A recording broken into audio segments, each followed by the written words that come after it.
Welcome everybody to the Comic Issues video review of the much anticipated The Avengers movie. We were lucky enough to see the movie before release, and that just means that we can bring you our review of the movie that pretty much blew our brains out. I think blew our brains out is an understatement of this film. This movie is, hands down, walking out of it, the best adventure superhero action movie that we have seen in a decade at least. It's been a long time since we've had a movie of this caliber, and I think it was kind of nice how you described it. When we're going to the theater, you kind of were like, well, it's nice to be in a theater because we have all those people that are also there to see something like all together, and that was kind of the feeling. They had a very nice vibe to the entire theater. Yeah, Joss Whedon, who is co-writer and director of the movie, has not failed the fanboys yet. No, it was kind of funny to see how Whedon it really was. The opening fight scene with Black Widow had an essence of Buffy to it. This is the scene that was released a few weeks ago, maybe up to a month ago, online, where she's tied up in the chair, looking very sexy. Yep. The dialogue is definitely very Whedon-esque. A lot of quips, heavy from the Iron Man, which is what we've come to expect from the Robert Downey Jr. Iron Man. Oh yeah, at absolutely. Let's talk about a couple of other cast members, because there were some new faces to the whole thing. We had Robin Sparkles. From How I Met Your Mother, Colby Smulders.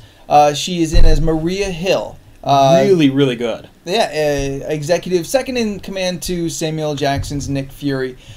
She's solid. She did her act. Like, I was impressed because I didn't know how she was going to do the action. Yeah. When she had to, there was a scene where she jumps into a Jeep. She didn't fuck around. It was like, okay, I saw Dukes of Hazzard. I know how to enter a Jeep through the window really fucking fast and tear out.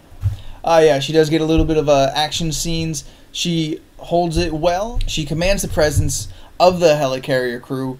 She is definitely very solid. I could actually use a little more from her. We don't quite get to know Maria Hill very well. Hopefully, in the following sequels that are bound to come, we will get a little more idea of who her character is, other than second in command to Nick Fury. Because in this movie, all the characters are fairly well represented to their comic book counterparts, based off of what we already know about Thor, Captain America, Iron Man. They're still faithful to their previous representations in the previous films that have set up all their character development, all their origins. So going into Avengers is nice that we know everything already. No origin stories are present. None are needed. We have Hawkeye, who shows up more or less for the first time for reals. Well, he actually has dialogue this time. Well, he has dialogue in Thor, but now we get to know a little bit more about him. His character history is sprinkled throughout the movie. Yeah, and it was kind of interesting because they did it more through, because Black Widow was another character that we saw in Iron Man 2, but she wasn't... a little bit about. Yeah, but they kind of did the more from Black Widow's, like, her backstory, which involves Hawkeye, and kind of learning a little bit about it. Yeah, we learned that the two of them kind of have a history together. Together. Which, you know, safe to say, since, you know, a lot of us already know that they have had a relationship, that it's going to go on into the other films. Mark Ruffalo comes in, taking up the much worn out shoes of the Hulk and Bruce Banner. Oh Jesus, how many Hulks have we had so far? Just in this last decade alone, we've had Eric Bana, who did well. Yeah. Ed Norton, who was relatively the favorite. But Mark Ruffalo comes in and makes it his own. This is not the same Bruce Banner that we've been seeing in the previous movies. This is a Bruce Banner who is much more confident with his control over his stress level. Over his hulking out. So as Ruffalo plays skittish, still very in control of how to contain the beast inside. Yeah, so for me going in, that was the only deal breaker, was the fact that Edward Norton wasn't going to be there. That was the one thing that kind of hurt. I was like, you know, Mark Ruffalo, you know, you're okay, but I really wanted Edward, but dude didn't disappoint. I mean, Mark held up. Like, I was not disappointed. There wasn't a moment where I was like, fuck, man, this guy sucks. There was now Ruffalo's actually signed on for 6 more movies, so I suppose we'll expect a Hulk movie to come out of this. Oh no, directed by Ang Lee? Hope not. And the only downside too, I was looking for cameos. I didn't see any other, like, I was expecting Spider-Man at least. Well, that seems a little heavy, but hoping for maybe a Hank Pym or Janet Van Dyke. No Wasp or Ant-Man. There are actually not really any cameos No. in the movie, as I think a lot of people were kind of hoping I was anticipating, or expecting for. just because it takes place in New York City, when you have like a event as this movie was, that some other superheroes would be nearby. But I guess this is kind of the more start of Marvel the doesn't superheroes. own movie rights to all of them. No, and I'm sure if they owned the Fantastic Four, the Baxter Building would at least have been. That'd have been neat. Yeah. Essentially, the Avengers storyline begins very quick. Loki returns to Earth, sent with the intent of bringing a alien army across.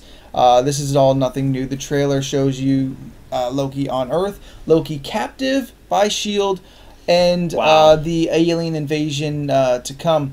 But it is paced out very well. You don't actually even get to the alien encounter until later in the movie. You expect it almost to be entirely fighting aliens, but it's really nice. It's actually a lot of just fighting Loki. And what I liked about the alien invasion scene, because I was getting scared towards the end, there was two things that could either happen. And the first one was that, hey, we're going to start the invasion, and then we're going to be to be continued. And then I was going to be like, ah! That's ridiculous. Or they were going to go the route of Transformers 3 and do at least a 3-hour ending scene to which I'd be pulling my hair out. But they did this nice pace where, like, the alien invasion was certainly like a finale. Yes. But it wasn't so much where you're like, okay, come on, get on with it, we understand. And, it was very high-tech, high-paced, really fast-paced, and just really got to the points. And there was never, like, a moment where you're like, I'm bored. It was entertaining. This movie does not have a single second where your attention will deviate anywhere else. Yeah. You are in the movie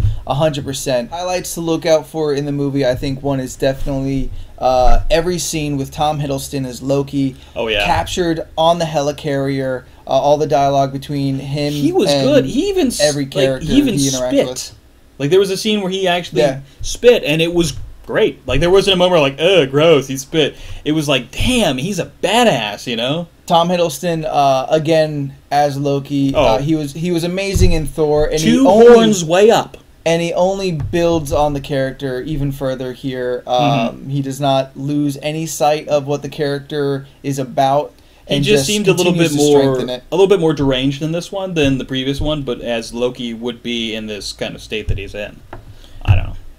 The helicarrier itself is amazing. The graphics on the helicarrier, once revealed, are absolutely stunning. When it's a moment in the film that will definitely stand out. Yeah, when they got to that carrier and they start warming up, and I made the click. Oh, yeah. Like, I saw the guy, isn't that going to be the hover carrier? And they're like, activate, And they come up, and they do, like, a really good job of showing how the ocean would react. Yeah. Highlights of the film, like, most of mine are in the third act, so I don't want to spoil anything, but I'm just going to say this, like, Hulk fucking smashes. Like, something Hulk fierce. really kind of steals the third act. He really does. During the invasion. It is really amazing. It will impress you. If not... then I don't know who you are. How could you not be impressed by that? Yeah, you're a Skrull, that's it. That's got to be it. If you don't like the Avengers, you must be a Skrull. Yeah, check your chin. See if there's the little wrinkly doodlets. It's kind of like one of these. Yeah, like, my chin's been acting up. So take it from a couple of geeks. Yeah. The Avengers can very possibly be the greatest movie of 2012. Yep, we'll see how The Dark Knight prevails, because, that's the next big comic book movie. He may rise above, he may not. Yeah. He may fall. He may fall. So if you've liked anything that you've seen here, be sure to check with us on our website, www.comic-issues.com. Our weekly podcast, Comic Issues, released every Wednesday. You can subscribe to that on iTunes. And you can follow us on Twitter. You can also like us on Facebook. Check us out on iTunes. And subscribe to the YouTube account right here for all of our reviews, the occasional movie review. Absolutely. We also have the release of new trailers and original content. Absolutely. And you can also follow us on our website at www.comic-issues.com. So, until next time, I am Anthony Silva. I'm Andrew Pline. And we will see you later. See ya.